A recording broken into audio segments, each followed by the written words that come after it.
സഹോദരന് കിട്ടിയതാണ് ഫസ്റ്റത്തെ. അതിന് സഹോദരൻ കിട്ടി. എനിക്ക് അടുത്ത രണ്ടാം ഘട്ടമാണ് എനിക്ക് കിട്ടുക. പിന്നെ എനിക്ക് നഷ്ടപ്പെട്ടത് എൻ്റെ അമ്മ, എൻ്റെ ആങ്ങള, എൻ്റെ മകള്, മൂത്ത മോള്. പിന്നെ ഞങ്ങൾക്ക് 2 നില വീടായിരുന്നു അവിടെ ഉണ്ടായിരുന്നത്. മൊത്തം പോയി. പിന്നെ മുണ്ടക്കൈ ചൂരൽമല ദുരന്തം നടന്നിട്ട് 2 വർഷം പൂർത്തിയാവുകയാണ്. പുനരധിവാസ പ്രവർത്തനങ്ങൾ പുരോഗമിക്കുന്നുണ്ട്. ഞാനിപ്പോൾ നിൽക്കുന്നത് കൽപ്പറ്റയിലെ സർക്കാർ നിർമ്മിക്കുന്ന ടൗൺഷിപ്പിലാണ്. നമുക്കൊപ്പം ദുരന്തബാധിതർ ചേരുന്നുണ്ട്. ചേച്ചി, അപ്പോൾ ഇത് നിങ്ങളുടെ സഹോദരൻ ലഭിച്ച വീടാണല്ലേ? അതെ, സഹോദരന് കിട്ടിയതാണ് ഫസ്റ്റത്തെ. അതിന് സഹോദരൻ കിട്ടി. എനിക്ക് അടുത്ത രണ്ടാം ഘട്ടമാണ് എനിക്ക് കിട്ടുക. പിന്നെ എനിക്ക് നഷ്ടപ്പെട്ടത് എൻ്റെ അമ്മ, എൻ്റെ ആങ്ങള, എൻ്റെ മകള്, മൂത്ത മോള്. പിന്നെ ഞങ്ങൾക്ക് 2 നില വീടായിരുന്നു അവിടെ ഉണ്ടായിരുന്നത്. മൊത്തം പോയി. പിന്നെ ഞാനും ഭർത്താവ് ഉണ്ടായിരുന്നു. ഞങ്ങൾ രാത്രി ഇറങ്ങി ഓടിയതാണ് സൗണ്ട് കേട്ടതുകൊണ്ട്. അങ്ങനെ പിന്നെ അതിലങ്ങനെ ഇരുന്ന് ഞങ്ങൾ വാടക വീട്ടിലേക്ക് താമസം മാറി. അവിടെ നിന്ന് 2 മാസങ്ങൾ കഴിഞ്ഞപ്പോൾ മൂപ്പർക്ക് അറ്റാക്ക് വന്ന് മരണപ്പെട്ടു. കുടുംബക്കാരൊക്കെ പോയതിന്റെ വലിയൊരു ബുദ്ധിമുട്ടിലായിരുന്നു ആയിരുന്നു. പിന്നെ ഞങ്ങളെ ബന്ധുക്കൾ തന്നെ കുറച്ച് 10-35 ആളോളം പോയിട്ടുണ്ട്.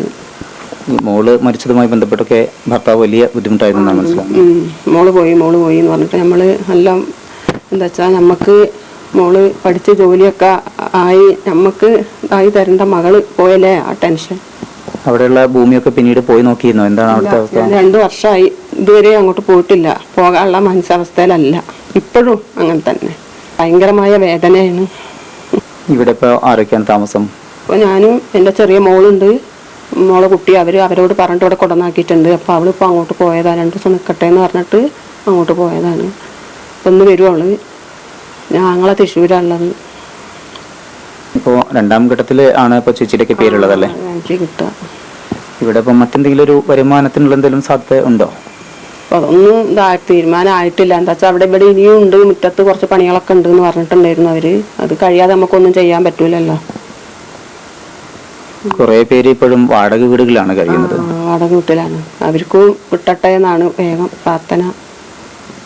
ഓരോ ആളുകളും വലിയ പ്രതിസന്ധിയാണ് അനുഭവിച്ചത്. വലിയ പ്രയാസങ്ങളാണ്, വലിയ വേദനയാണ് അവരൊക്കെ അനുഭവിക്കുന്നത്. അതാണ് അവർ പങ്കുവെക്കുന്നത്.